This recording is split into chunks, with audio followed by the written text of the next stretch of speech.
Hi everyone, my name is Kayla and welcome back to Kay's Hidden Shelf where we talk about books. Today is a book tag. I have not done one of these in a long time, and I was tagged a while back in this over on Twitter by the creator of it. So yeah, I've had it on my schedule for a while. It's just taken me some time, as most things in life these days. This is the Nightclub book tag created by Brian over at Booktube. So go check out his channel, go check out his original tag. And if you make videos or if you do blog posts, anything like that, and you want to do this tag, by all means, do this tag yourself. I would love to see and reply if you do in the comments, because I would love to see your answers to these. These are so much fun. I've missed doing book tags. It's clearly been a while. So all of these questions surround the Nightclub theme. We'll go question, answer, and just have a fun time with it, because that is what it's all about. So starting off with the first question, and that is, name a book that you think pairs perfectly with your favorite drink. So for this one, typically my favorite drink is tea, whether it's black tea or an herbal tea.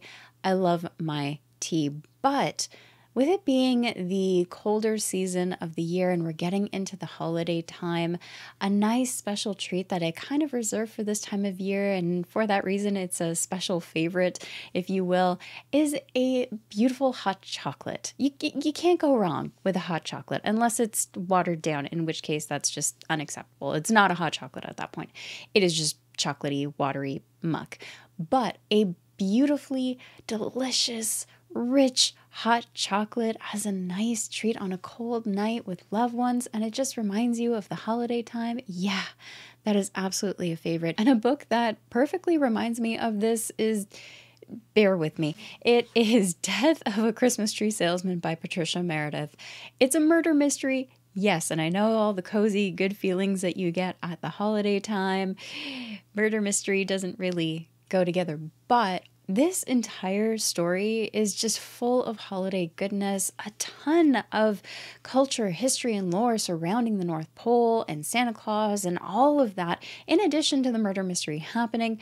Just, it pairs it beautifully. You're reading scenes and you just want that sugar cookie, or you can just smell the hot chocolate coming from the pages. So yes, this one I think pairs beautifully, is represented beautifully by the hot chocolate. Number 2 is, name a book with a cover that immediately grabbed your attention, like bright lights in a club.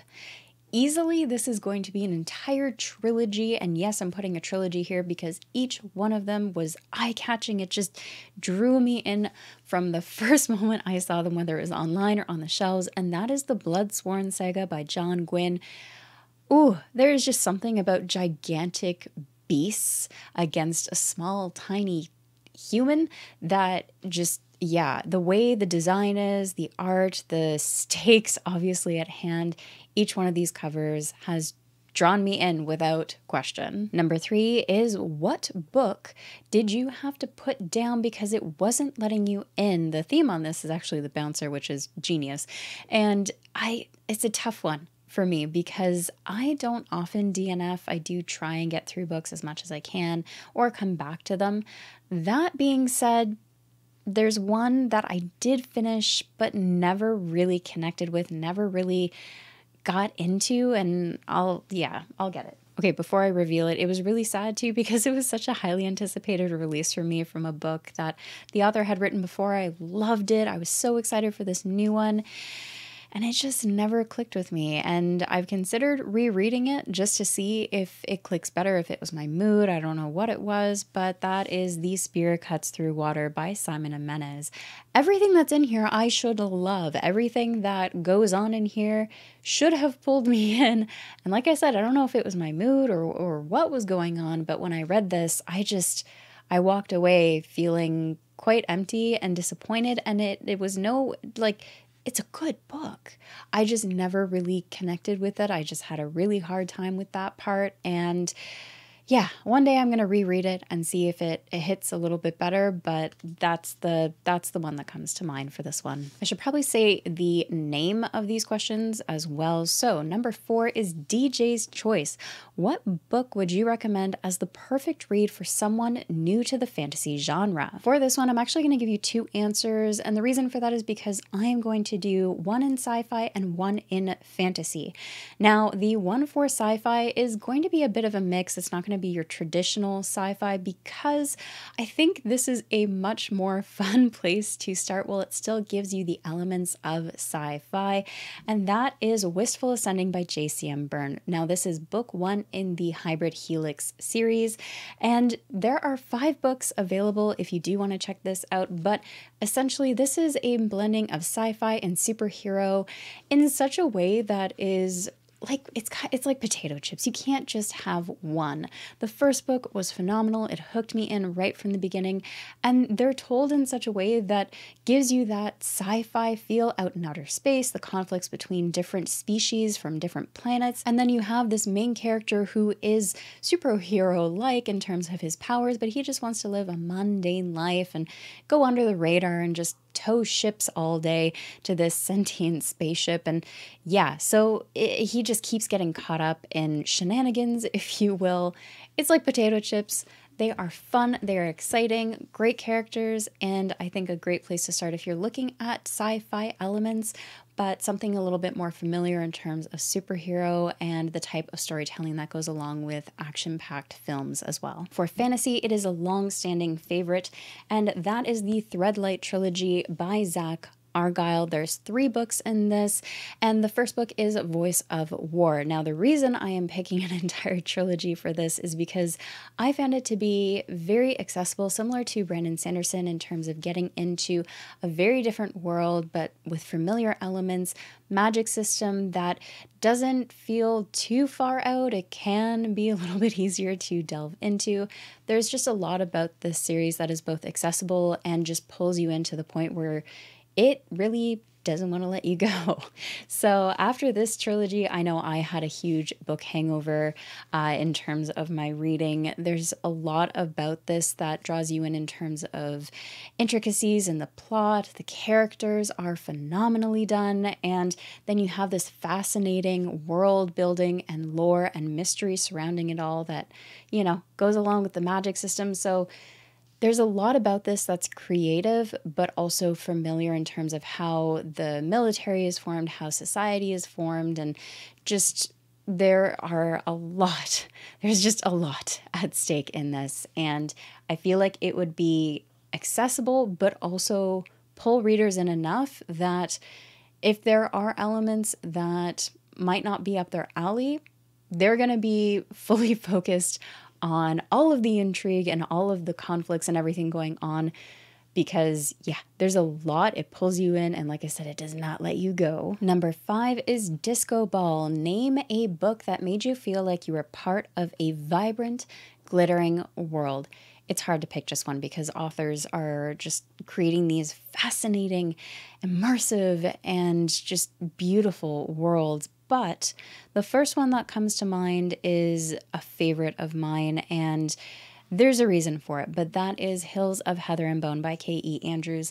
Just look at the cover of this, the beauty in the flowers, the landscape, all of it is described with such beauty. And then on top of that, it has that cottagecore vibe with the types of magics being centered around plant magic, death magic, healing. It's just a beautiful combination. The world is fascinating. And yes, it reminds you of Scotland in a way, as well as it is Scottish inspired with that cottagecore vibe. Just beautiful.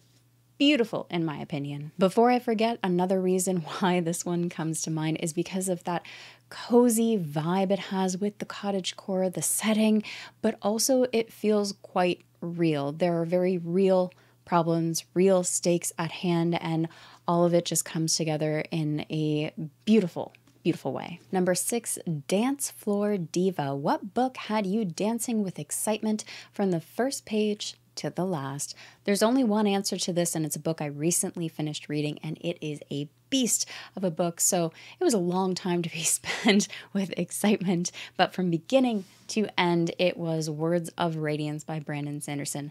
The whole thing, this entire chunker, had me bouncing on the spot with excitement.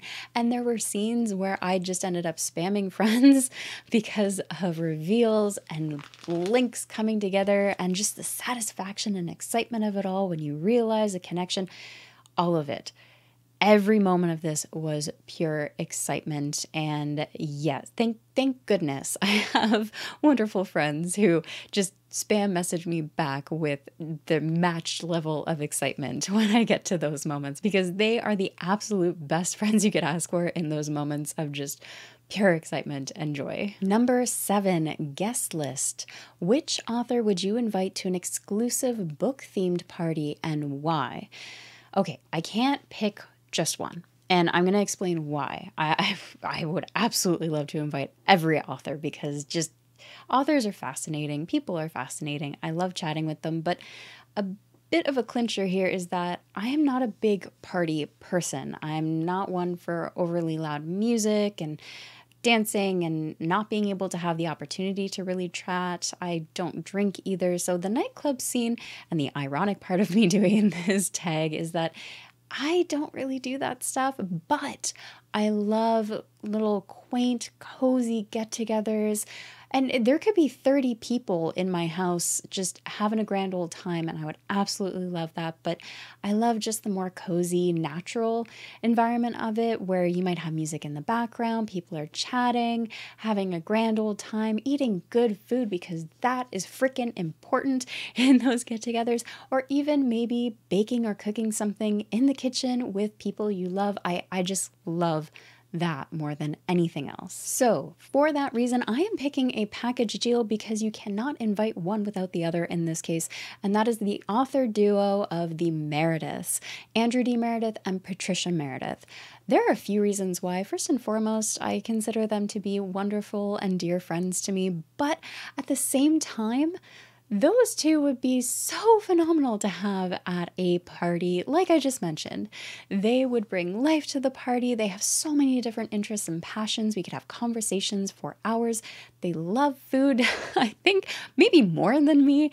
And I know that we would have a grand time in the kitchen, either baking something, talking about food. I've already done a live stream last Christmas with Andrew Wizard over at the Wizardly Reads and Patricia Meredith. We baked some holiday cookies back then, and we had a wonderful time just baking and chatting. And that is the kind of party I would love to have. And not to mention, they would knock it out of the park, it being themed. They would come in full regalia, costume, dress, whatever you want to call it. They would come with everything matched out, whether it's their attire, you name it, they would come with a mission in mind in that too. And they'd knock it out of the park. Number 8 would be VIP entrance. Which book did you feel privileged to read before it became more widely popular? I had a hard time with this one. I don't often read books that become popular, and if they do, I don't know. I don't know that they have. But I have read a highly underrated book that more people need to read, and I do think will become more popular given time and more people reading it.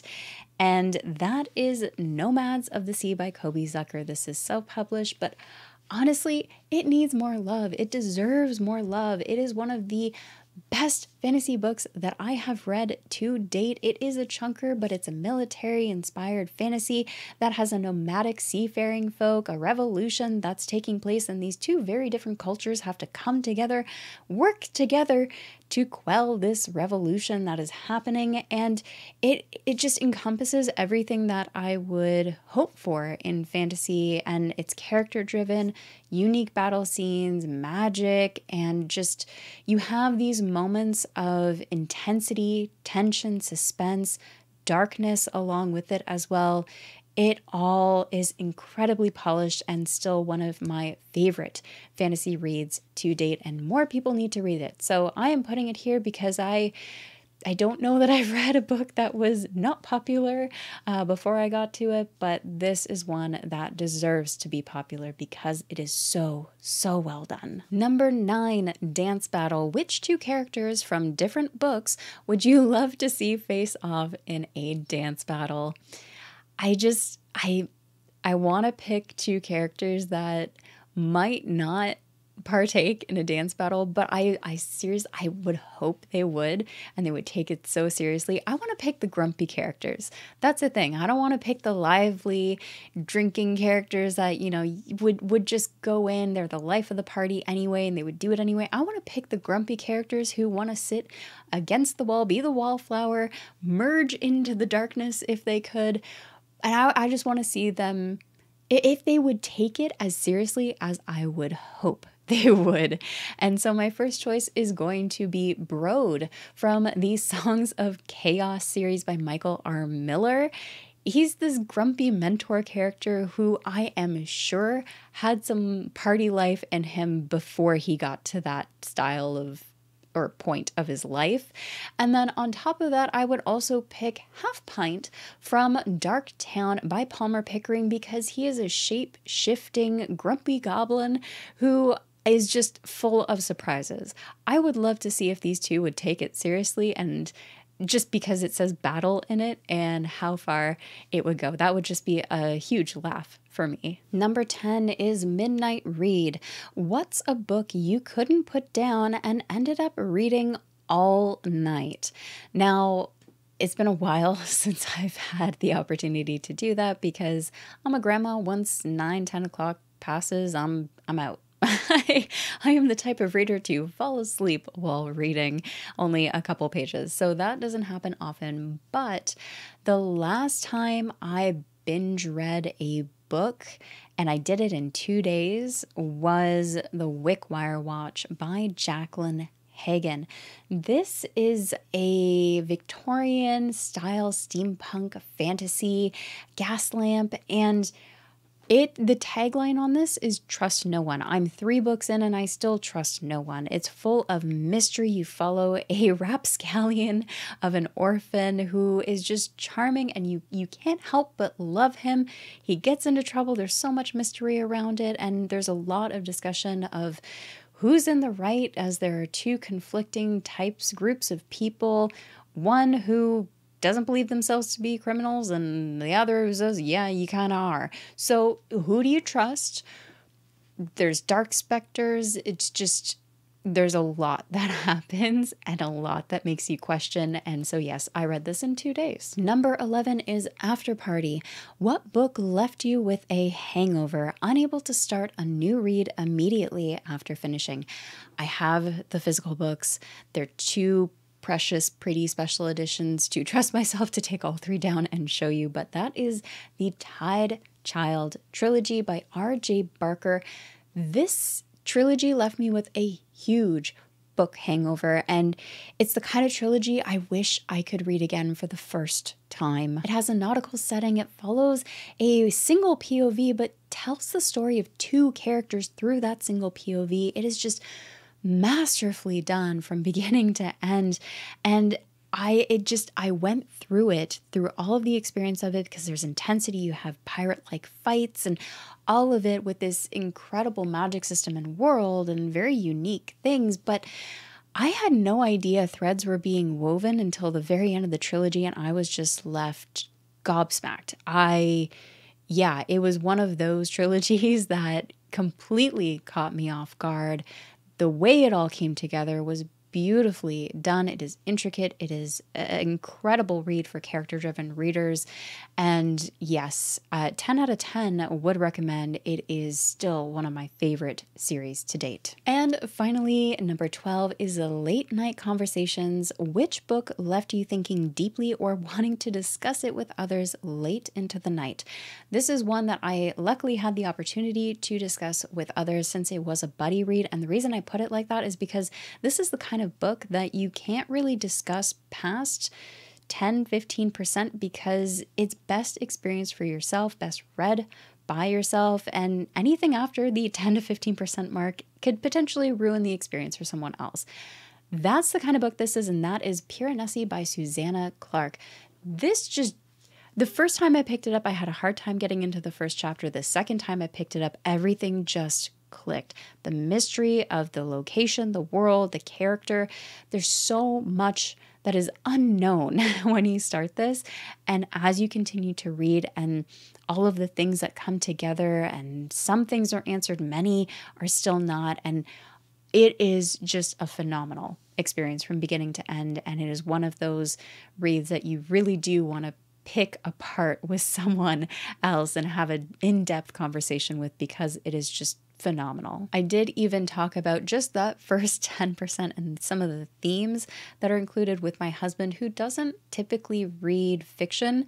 And he ended up starting the book, and he is currently still reading it because he was fascinated by the concepts, and yeah, he wanted to give it a try. And so far he's been enjoying it a lot, and he has some theories that have just been just fascinating to sit down and talk to him about without saying anything, because you can't give anything away. So that would be my pick for number 12. And that was the last question. So that is the end of the book tag. Brilliantly done by Brian putting this together. The theme of it was a lot of fun. Even though I'm not a nightclub girl, never really was, I still had a lot of fun with this, and it was fun going down memory lane with it. I tried to keep it as one book per category or question, and that just made it all the more fun, in my opinion. If you have not checked out Brian's channel over at BookTube, please do. I'll leave a link in the description below, along with his original video on this. If you would like to do this tag as well, by all means, please do. The more the merrier. I'm not going to tag anyone in specific, because honestly, just have fun with it. Go do it. That's the best way to do it in the end. As always, thank you so much for watching, everyone, and take care of yourselves.